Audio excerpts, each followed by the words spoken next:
Hey, what's up, Closer Nation? Back this week with another episode of Whiteboard Wednesday. And if you're on YouTube and you're like, dude, I see these videos all the time. This guy's like constantly on, hey, man, I'm just trying to get your attention, maybe change your life a little bit. So you change your mind, you change your life. Before we get into what I'm going to talk about today, which are 5 signs that you should start your own business. I'm going to give you like the clear signs. You like looking for a sign from God or the heaven or Jesus or an angel or whatever it is. Like, I'm going to show you the 5 signs to identify so that you can decide whether you want to make the leap and ultimately quit bullshitting, right? But before we get into that, I'm just going to offer you all this material, the whiteboard trainings, and so much more is available in our mastermind program, Break Free Academy Entourage. So you can head over to breakfreeacademy.com/entourage. You can see for yourself, you can see what all is included, the programs, the network. There's over $34,000 worth of value in that program if you stick with us for an entire year. Plus, there's a money back plus guarantee. So like, I'll give you your money back and then some if it doesn't work out for you. So you have nothing to lose, right? Just head over to breakfreeacademy.com/entourage. Now let's talk about starting your own business.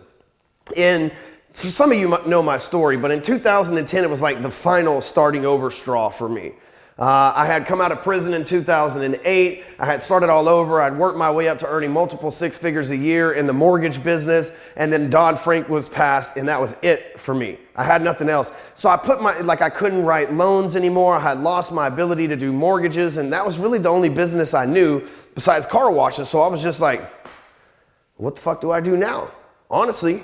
And so I started thinking really hard, and I said, well, you know what? Look, I need something where I don't have to worry about being licensed again. I don't need any kind of professional license. Now it's been, over a decade ago since I've been in any kind of trouble. It was 2008. We're almost 2018. And so it's been almost a decade. But at the same time, I knew that I was going to have to fight licensing issues for forever, and I didn't want to deal with that.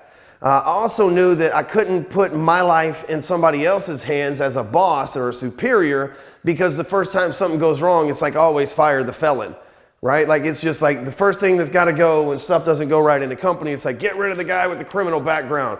Or my worst fear was that they would blame me, right? Oh, it's the dude with the criminal background that was stealing. Start looking at him. Shit, right? Like, I just didn't want any part of that. And so I had to figure out, I had ran a few businesses before into the ground. Like, I started 2 or 3 LLCs. I started property flipping one. Fucked that one up. It failed. I started one where we actually did double closes on homes, and we didn't even keep inventory because I didn't want to get stuck with inventory. We ended up getting sued over some dumb shit on that too. And we got like a band of gypsies really fucked us over. It was the craziest damn thing, right? The craziest shit has happened to me in my lifetime, people. But so I knew that I had tried these businesses before and failed. So I was like, oh man, I failed at mortgages. They took my license away.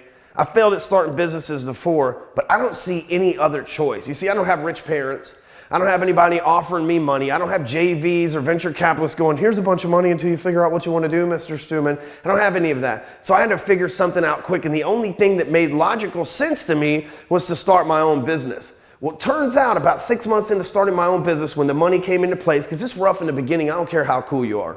When the money started coming into place, I realized that I was starting to find my Zen spot. I was starting to find that piece of balance. It was what I had been missing all along. Did I like writing mortgages? Hell yeah, I liked writing mortgages. It was fun helping people get in homes.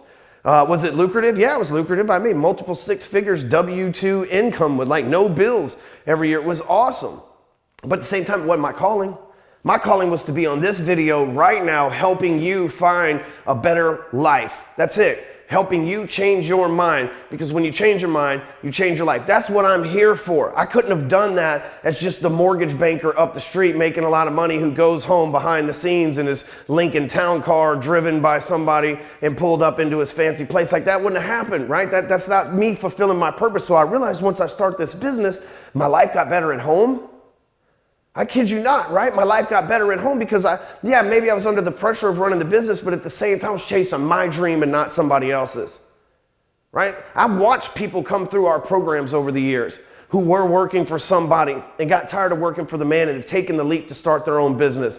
Whether they went from some W-2 sales job into being a real estate agent or a real estate investor, or better yet, starting their own brokerage, or whatever the case may be. We've seen all sorts of people jump into coaching, creating products and everything else. It's scary for everybody.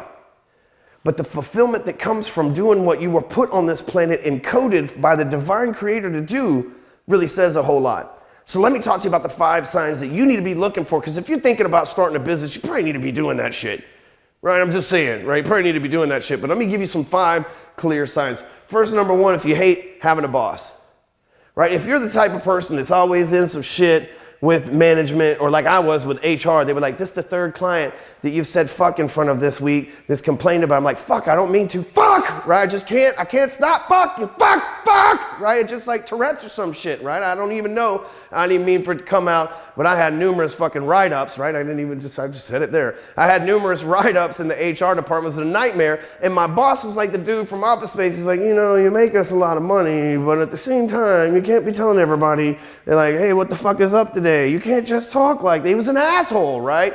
And so I didn't like having bosses. Then the last real job I had, I was making more money than the CEO of the company at the company he worked for, because sales can do that. That's the beauty of our job. He was on salaries on sales. And the thing was, I stepped into the office one day and they fired me because I wasn't working as many hours as them. I had spent all this time at night setting up landing pages, autoresponders, and everything else. They fired me out of jealousy, so I was anti-boss. I knew that I had to do it myself. And plus, everywhere I'd worked, I'd been like, how the fuck did that guy get that job? You ever been in a place like that where you're like, dude, this guy, like, who did this dude blow to get this job? Let's just be real, right? Like, who's his uncle or aunt, or who owes somebody a favor or slept with somebody's wife? Something ain't right for this motherfucker to have his job. We all seen that shit. There's probably one standing behind you right now going, what is this shenanigans you're listening to here on the internet that this guy is saying fuck all the time, right? Like, we probably, if that's you, Harold, fuck off. Anyway, so number 1, if you don't like a boss, there you go. Number 2 is you gotta have a little faith in yourself. Right? If like you keep hearing this voice in the back of your head, and that voice in the back of the head is, hey, start that life coaching business and go show people how to get that fulfillment from within. Hey, go start that comedy routine and make people laugh. Hey, go out there and start that plumbing company and make people's fucking water flow correctly. Hey, go out there and use your expertise as an electrician, or use your expertise as a builder, a realtor, an investor, a decorator, whatever it is that you do, right? If you have that divine voice in the back of your head calling, I get all spitting, excited and shit. If you have that divine voice in the back of your head calling you, like, get on it. That's the sign, right? That's the congruency in your mind telling you you should be doing this shit, right? We all have this like programming that we were put here with. And the programming the whole time usually tells us, hey, this is what you need to do. You need to step out of your comfort zone, and you need to get your ass to work, and you need to start your own business. And then you like take a drink of Jack Daniels, and you're like, I can't hear you anymore, Faith. And it's like, hey, yo, I know you're drunk, so I'm gonna talk a little louder, all right? All right, and you're like, oh shit, I gotta drink more. Then we end up drinking ourselves to death in a job that we hate because of the fear of going out on our own, when all along we were programmed and we have faith in ourselves. And I'm telling you, when things start to click 6 months down the road, you're gonna have hell no matter what you do in the beginning. You had hell in the beginning of the job that you're in now. So you might as well have hell for yourself. But what happens is 6 months into it, when things start clicking, there's a feeling that can't be replaced, a feeling of enjoyment. My camera guy, Alex Pace, is sitting right here. Last weekend, he ran a post on Facebook. He said, hey, I'm looking to expand my team, and I'm looking for an editor to come on board. It wasn't 7 or 8 months ago, before we started Whiteboard Wednesday or any of this stuff, he worked in a job. He was scared, right? He didn't want to take the leap. He was like, hey, man, I've never been 1099. I've never started my own stuff. I said, man, I'm going to coach you. I'm gonna help you. And now he's fixing to hire his first person just 6 months into starting his own business. And I know he's actually making more money as a video director than he was at his previous W-2 job. And here's what he's getting to do. He's getting to chase his dream. He loves flying drones, and he loves looking at me on camera. You can't blame the guy. You know what I'm saying? He's in love with the face. He's like, oh, I'll do anything you need, Ryan. He does, his job does suck sometimes though, man. I seen a video I did the other day. Dude was wearing lady pants and shit. And I'm like, man, you didn't tell the dude that he's got the wrong pants on? He's probably gonna cut that part, but it's all good. So anyway, then my man Patrick's sitting back here as well today. Patrick Graves, many of you know him. You know, he worked a W-2 job, and he took the leap one day. He just said, fuck it, I've had enough, right? He wasn't sure what he was gonna do. He went through 6 months, almost a year of hell, right? And then he ended up coming over here, and I can tell you, every time I talk to him, he's like, man, it's the most fulfilling job on the planet. He's like the rest of us. We have our moments. This isn't the perfect job, but at the same time, the fulfillment that comes in when your alignment with what you're supposed to do is unmatched. And that's the faith, man. If you've got that voice in the back of your head, you need to follow it. And the next thing is you got to have an idea. You can't just go, I'm going to start a business. Faith, where you at? Faith. Hello, Faith, right? You know, you need an idea. You got to have an idea. So like Clixo is an idea that I had. and I don't know anything about coding or software or any of that, you can check out Clyxo, CLYXO.com, because I made that idea come to life. And now I'm monetizing it.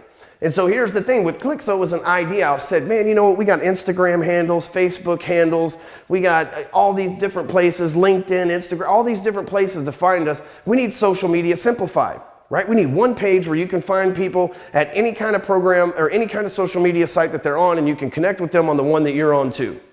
Make it real simple. Social media, simplify it. I sought out for somebody that could be a coder, somebody that I could find to put that together. I found them on LinkedIn. Then we went over some stuff, and the first time that I paid $5,000 for a coder, guess what happened? I didn't get anything, right? They screwed the whole deal up. I lost it. It was a lot of money. I lost, to me at the time, $5,000 was a lot of money. And it was devastating. I lost it all. Then I waited 2 more years. I started looking for another coder. I had a little bit more money to work back into it, and I made an idea come true. And now Clyxo is shared by thousands of people on a daily basis, and we're just getting started. And I don't even know nothing about tech, and I'm not even sure how the fuck they built that thing. But I'm saying I started a business with an idea from it. And so it's a matter of finding the source, and we'll get to that in a second, but it's a matter of having the idea and then making the moves to make that idea come true. The next thing you do is the demand. Well, we'll just use the Clyxo example here. And with Clyxo, I knew that I couldn't be the only person that was like, dude, I'm tired of listening to people tell me 15 places to find them on podcasts. You know, I'm tired of going to a website and there being 100 million social media icons that I got to try to connect with all of them in one spot. Like, I don't want to know your Facebook handle. Maybe I don't want to follow you there. Maybe I want to follow you on Instagram. And I knew that the public was starting to get at this like tipping point where they were getting tired of it too. And it wasn't going to be long before a social media search engine was needed, which is what basically Clyxo is on the back end. And so I knew that there has to be a demand. So whatever this idea is, you need to test and see if there's a demand. You need to find out if you were to sell it, are people actually going to buy it? Okay, because that's huge. Because if not, then you're going to start a business that's failed, and no one wants to start a business destined to fail. The last thing is you need a source of supplier. For me, it was Jordan, the coder. Right? For me to create Clyxo, I had to find Jordan. I had to seek him out. I had to comment on social media. I had to post in groups. I had to go find him in order to connect with him. I had to find a source. So whatever it is that you want to sell, there's somebody out there who sells it, who has control of that, who has the inventory, who has the product. Like if you want to sell things on Amazon, my homie Ryan Nichols, man, he's probably got whatever it is that you want, and he can have it fulfilled, and you never even have to touch it. All you need is a source, right? If you got an idea, there's somebody that can become a source. If there is a demand, that source can also be the money behind the program, so you don't even have to have a huge amount of money to be able to make that happen. If you'll check out this upcoming week's episode of the THC podcast, you'll learn how to bankroll a business from scratch, which is what we talked about there. You can find it on the Hardcore Closer blog, or you can go to closerpodcast.com and find it there as well. So the 5 things, like the 5 signs that you should look for to start your own business, right? It's number 1, if you hate bosses. Number 2, if you got faith in yourself, you think something's going to happen for you. Number 3 is you got a bright idea, something that you know the public, there's a demand for. And number 4, if you know the source, like if you already have these 3 things, like I have this idea, I know these people want this idea, and I know where to get the money and make the idea happen. What in the fuck are you waiting for, man? Like, you should be a business owner. I'm telling you, like, taxes suck. And being a business owner changes things from a tax perspective. It minimizes your tax exposure. It also gives you the fulfillment of being able to gainfully employ other people and help them along in their life. It also helps you be able to build a team, because ultimately the idea of owning a business is so that you can replace yourself, the business run itself, and we all retired Kenny Chesney style on an island, never wearing shoes, cut off sleeves, and a cowboy straw hat, sipping pina coladas like a douchebag that we are. Have a great day. If you enjoyed this, make sure you share it on social media. Share it with somebody like, dude, you got all 5 of these going right now. Go start a business, right? Like, share it with that person, and make sure you check back hardcorecloser.com. We do these every single Wednesday. Thanks for watching. Later.